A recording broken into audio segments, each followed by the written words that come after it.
Today we're going to talk about quarterly federal tax returns. So up to this point, what we've been doing is you have been taking money out of your employees' paychecks because your employees owe Social Security and Medicare.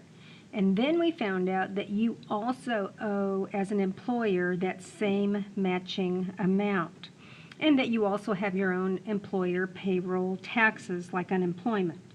Now, you take the money, and it's only during certain periods of time where you have to pay it back, or where you have to pay it. So in other words, all the Social Security that you've taken out of people's paychecks, they belong to the federal government. All the unemployment you've taken out for state, for instance, it goes to the state government. So what happens is quarterly, which means there are 4 quarters in a year, and at the end of each quarter you are required to turn in whatever amounts you've collected at that time. So for instance, if it's January, February, and March, that's the first quarter of the year. It includes those 3 months. And you can see that right here. The second quarter would be the months of April, May, June, and so forth. All right, so there's 4 quarters in a year. Now on page 391 of your book, it's telling you that the date that all of these earnings have been paid, and that you need to, turn in all the things that you've collected from both your employees, and the amounts that you owe have been for the months of January, February, and March. So technically right now it's March 31st, and it's time to fill out this form. Along with this form then is you're going to be writing a check for those amounts. So step number 1, here it says employer's ID number. So you're going to use some information from your book. So it's at the top of page 391. Company address, or it says employer's ID number. So that's given to you in B of Work Together 13.3. So we will put 70 841 8625. That's where I got the number out of your book, out of the problem. Then the next thing wants to know what your name is, and that would be a company name. And in your book it says that you are Concept Designs. That's the name of your business. Okay, and then it wants the address right here. So then I'm just getting this out of the book.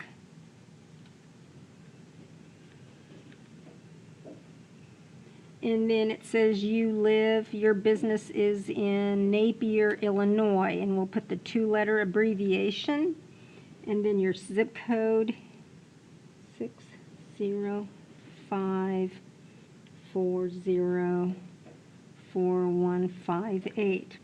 And of course it said that it was January, February, and March, so we're going to put an X right there. All right. Now we're ready for question number 1. It says number of employees who received wages, tips, or other compensation.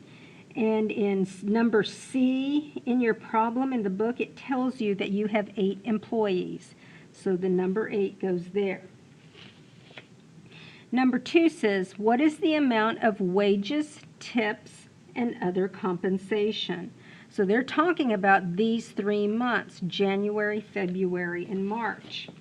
Now, in your book, it tells you that you took out the total earnings, total gross earnings. Let me move my keyboard here. Your total gross earnings were $11,640, $11,900, and then $12,100. So that's what they want from right here. So we will write yourself a note, because you'll use this as your sample. That's where we got it.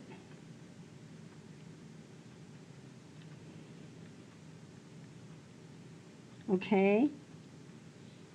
And we got it from total earnings. So that's your little note to yourself when you do your homeworks.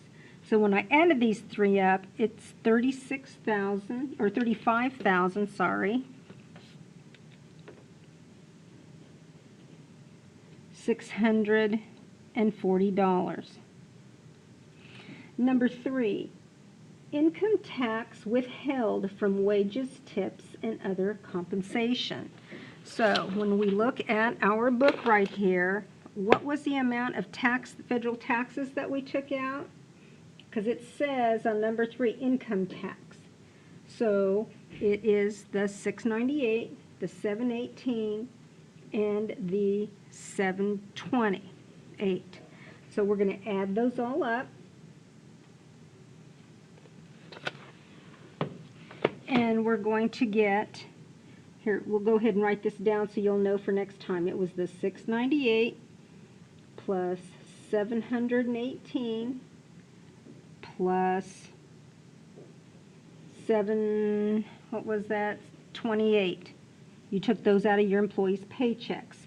So when I add that up, it should be $2,144, no cents. Okay. Number 4 says, we're not going to do anything with number 4. Number 5 says taxable Social Security wages. So what you had right here in number 2 is what you'll put here for number 5A. So we'll put $35,640. And it tells you, and if you want to draw an arrow right here, and then it tells you you will take this amount times 0.124. So we'll multiply these two on our calculators, and we're going to get $4,419.36. 5B asks for total Social Security tips. Your book does not mention anything about tips, and really, so then we're going to just keep it 0. And this would also be a dash or a 0. And 5C, taxable Medicare wages and tips. And so it will be the same amount that you had up here in number 2. It'd still be this $35,640. Now, you're going to take this amount times 0.029. So we'll multiply these two together, and we will get $1,033.56. So here's 5D. Add column 2, line 5A. So where's column 2? 5A, that's this 4419.36, so that's going to make myself a note, 4419.36. We're going to add column 2, line 5B, and that's 0, right? And column 2, line 5C, and so plus the 1033.56. So when I do that, when I add all these three up, it will be $5,452.92. Okay, 6A, number of qualified employees first paid exempt wages. So your book does not mention anything about exempt wages, so this will be a dash. 6B asks number of qualified employees paid exempt wages. And same thing, they don't mention anything about exempt wages, so we'll put a dash. And then same thing with 6C. There's never any mention about exemptions, and so then this nothing times that percentage is still 0, so we'll just put a 0 here. 6C, total taxes before adjustments. It says line 3, so what is line 3? That's this 2,144. So we'll make ourselves a note, 2144. We're going to add line 5D. What's 5D? That's this 5,452 minus, it's line 3 plus line 5D minus line 6D. So minus, where's D? Or 6E rather. So what's E? or equal line E, sorry. So it's just adding these two together. So that would be, when I add these two together, it would be, can't read, $7,596.92. So 7A, current quarter's adjustment for fractions of cents. Your instructions don't mention anything, so we'll put a 0. It doesn't mention anything for sick pay, or it doesn't mention any adjustments for insurance, because if it did, our book would tell us. So we're going to put zeros there.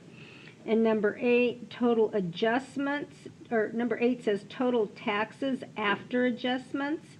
It's just going to be this, what you had here in 6E. It's just going to be the 75, 96, 92 plus 0, because these are all 0. And of course it would be the same amount of money. Number 9, advanced earned income credit. Well, your instructions didn't mention anything about earned income credit, so we'll put a 0. Oops, I'm getting down here. Number 10, total taxes after adjustments. And it says line 8 minus line 9. So what is line 8? Line 8 is this 75, 96, 92, minus, what's line 9? 0. So once again, it will be the same amount of money. Number 11, total deposits, including prior quarter overpayments. Well, their deposits mean that you have money to turn into them for these 3 months. What is the total amount of money you're turning in? You're turning into $7,596. So $7,596.92. Okay. 12A, COBRA premium assistance. A COBRA would be if you, let's say you left work, or you retired, or you got laid off. You can be on their health insurance for a year. That's COBRA. And it doesn't mention anything about it, so we'll put a 0 here. So 12B, number of individuals provided COBRA. Well, it didn't say anything, so we'll put a dash. It says number of qualified employees paid exempt wages. You know, wages that you didn't have to take income tax off of. We don't know, so it didn't say anything. So we'll assume none. And then 12D, to exempt wages, since this is all none, this is just a dash. So number 13 says to add lines 11, 12A, and 12E. So that means we're going to add lines 75, 96, 92, plus 12A is 0, plus 12E is, and 12E, where's 12E? 0, right? Because this was 0. So it's still the same amount of money, $7,596.92.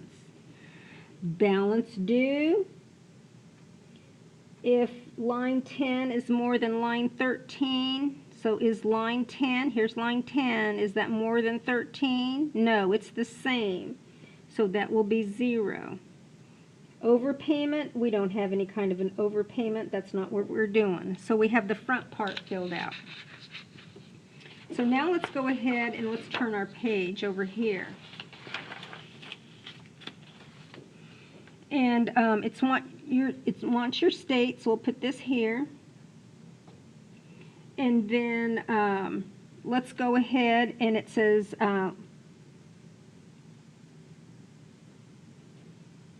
tax liability for month 1. So we need to get the amounts from the books. You owe for you and what you took out for your employees. So come the month of month number 1, it says that you owe $698, $721.58 or 68. And here's where I'm getting the numbers. So for January, you owe the $698 you took out of their checks for federal. You owe the $721.68 you took out for Social Security, plus you took this out of their paychecks too. So we're going to add this all up. However, you also owe a matching amount of Social Security and employee Medicare. You have to pay that too. So basically what this is for this first month, you owe $698 plus the $721.68, just what I pointed out to you in the book. And then you also owe that matching amount for Social Security, and you took out $168.78, plus you owe that same matching amount, okay? So when I add all these numbers up, it will equal $2,478.92. So once again, how did I get those? I took out $698. I took out this. All of this was taken out of the employee's paycheck, so I'm going to be turning that in. But I also have to turn in an additional $721.68, and I also have to turn in an additional $168.78 because I, as an employer, owe that as well. So that's how I got that amount of money. So then you're going to go ahead and follow the same process for these three, okay? And when you do that, hopefully you get $2,538.70. So you might want to triple check yourself so you know how I got these numbers. It's the same process here. Okay, so when I do month number 2, what I'm doing is I added this. So it's 718 plus 737.80 plus 172.55 plus I, as an employer, also owe this amount, so you have to add that in again. And I also owe this amount, 172.55, right? That's how I got that total. Because remember, not only did you take these amounts out of your employees' paychecks, you as a boss, you as a company, also owe this same amount of money for Social Security out of your own pocket. You also owe this same amount of Medicare out of your own pocket, okay? But that's how I got the $25,38.70. And then I followed the same process for month number 3, which would have been for March. And the total amount that I need to send with this form will be $7,596.92 because I added all 3 of those. That's the amount of the check I need to write.